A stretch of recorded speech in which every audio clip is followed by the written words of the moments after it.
File 2011 adalah film horor Amerika 2011 yang menceritakan tentang 10 tawanan yang diculik dan memiliki 22 jam untuk melarikan diri dari ruang yang terkunci. Dan juga mereka harus menanggung rasa sakit yang menyiksa untuk memenangkan kebebasan mereka. Oke, yuk langsung saja ke ceritanya, guys. Film dimulai dengan seorang pria di atas meja operasi. Seorang ahli bedah masuk dan menyiksanya dengan memotong dadanya dan menuangkan garam ke lukanya. Adegan bergeser menjadi 4 teman, yaitu Taylor, Tony, Kai, dan Nick dalam perjalanan berkemah. Dalam perjalanan pulang, mereka berhenti di sebuah pom bensin di mana seorang asing yang memikat bernama Diane meminta tumpangan ke truknya yang kehabisan bensin. Nick setuju, namun pacarnya Taylor curiga. Nick menurunkannya di truknya, dan Diane menawarkan untuk mengambilkan sampel parfumnya kepada gadis-gadis itu sebagai rasa terima kasih. Diane kemudian kembali dengan memakai masker gas dan menghajar semua orang dengan gas tidur. Teman-temannya terbangun dan mendapati diri mereka terjebak di sebuah rumah dengan 4 orang lainnya. Salah satunya telah merobek kuku Kai. Setelah perkelahian singkat, Nick dan Tony tenang dan mengetahui bahwa mereka semua telah ditangkap dan pintu dikunci. Setiap orang memiliki gadget yang dimasukkan ke lehernya. Mereka menonton video dari proyektor tentang seorang wanita yang memberitahu mereka bahwa mereka memiliki 22 jam untuk melarikan diri. Untuk melakukannya, mereka harus melukai satu sama lain menggunakan senjata yang mereka sediakan. Setiap penderitaan akan mengisi satu toples, dan setelah toples terisi, mereka akan dapat mengeluarkan gadget dan melarikan diri. Jika gagal, gadget akan menyuntikkan racun ke otak mereka dan membunuh mereka. Seorang pria bernama Julian yang merusak dan mengeluarkan gadgetnya seketika sekarat. Yang lain memutuskan bahwa mereka tidak punya pilihan lain. Dimulai dengan Greg, seorang reporter yang mungkin tahu tentang rencana ini dan berharap bisa melihat putranya lagi. Kelompok itu memukulinya dan mematahkan kukunya. Seorang gadis bernama Tara sangat kasar dan mematahkan kakinya di atas meja yang menyebabkan dia pingsan. Memutuskan bahwa mereka tidak dapat mengambil resiko melukai satu sama lain sejauh ini, kelompok tersebut setuju untuk menyiksa setiap orang hingga tidak lebih dari 6% dari meteran dalam ukuran tertentu. Sam sudah bangun lebih dulu dan sudah memiliki banyak luka misterius. Setelah perut dibakar dengan setrika dan beberapa kuku dicabut, sekarang adalah giliran Nick. Dalam upaya untuk membuatnya lebih mudah, Taylor menyelipkan Nick beberapa pil oksi, namun ini memperlambat meteran. Sementara Nick setengah sadar, kelompok tersebut mempertimbangkan untuk meninggalkan Greg karena mereka akan membutuhkan kekuatan mereka untuk melarikan diri. Semua orang setuju kecuali Tony, sementara Taylor setuju untuk dirinya sendiri dan Nick. Berikutnya dalam daftar adalah seorang gadis bernama Lisa yang mencoba menghindari penyiksaan dengan bersembunyi. Akan tetapi Lisa diseret keluar oleh Sam dan Tara. Nick akhirnya sadar kembali dan memberitahu Taylor bahwa dia tidak akan pernah memilih kelompok itu untuk meninggalkan Greg, dan bahwa dia tidak akan dapat mengerti mengapa Taylor setuju. Taylor meminta maaf atas pil tersebut, mengatakan dia hanya bermaksud untuk membantu Nick dan mengungkapkan bahwa dia hamil. Tara sengaja mendengar ini dan memberitahu kelompok itu bersikeras agar Taylor tetap pergi. Namun Nick sukarelawan untuk menggantikannya. Tara mencoba untuk menghentikan Nick, memberikan sisa pil kepada Greg, tetapi Tony karena muak menjatuhkannya dan Nick memberi Greg sisa obat.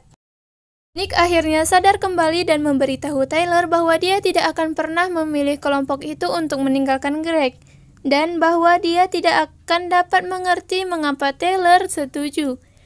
Taylor meminta maaf atas pil tersebut, mengatakan dia hanya bermaksud untuk membantu Nick dan mengungkapkan bahwa dia hamil.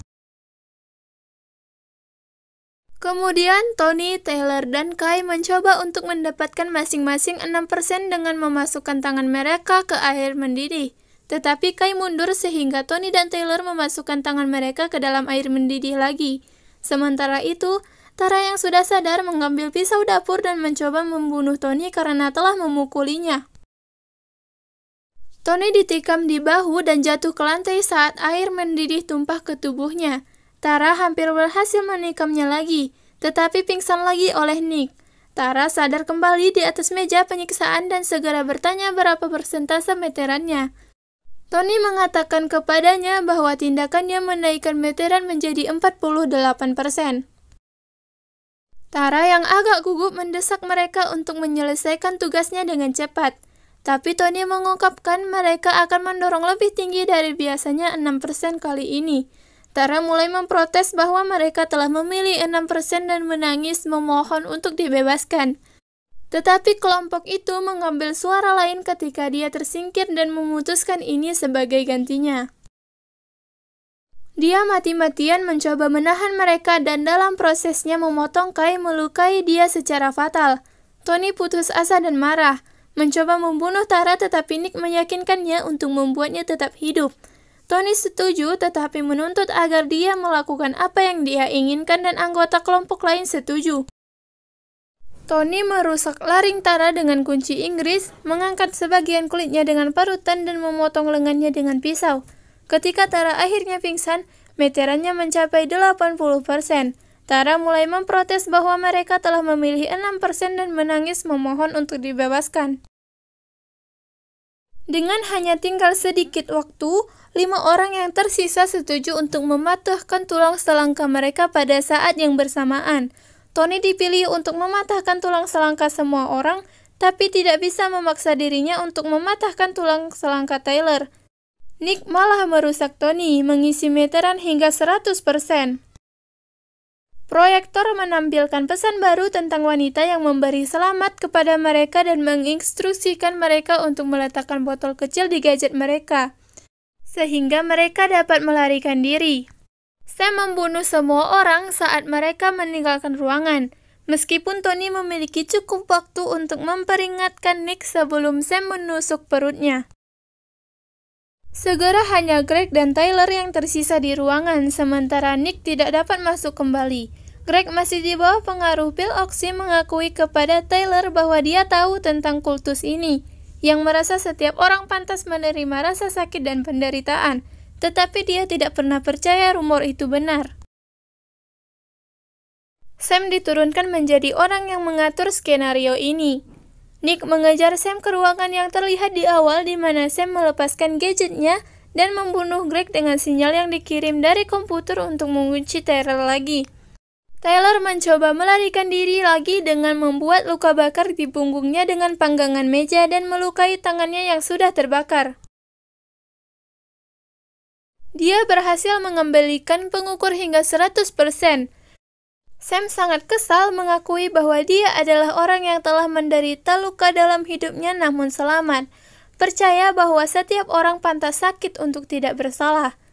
Sam kemudian mengaktifkan perangkat yang berisi racun di belakang leher Nick dan Tyler.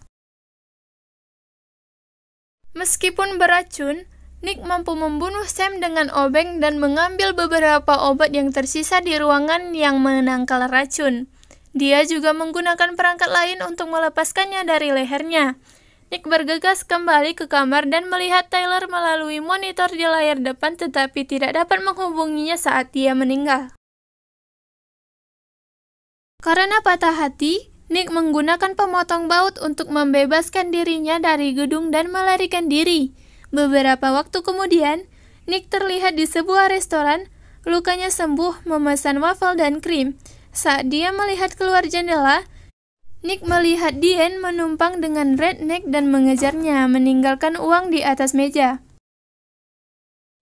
Nick lalu memasukkan Diane di belakang dan memasang lethal injection di radio dan berkomentar apa yang Diane katakan sebelumnya. Saya suka lagu ini. Oke guys, sampai sini dulu perjumpaan kita. Sampai jumpa di video selanjutnya. Bye!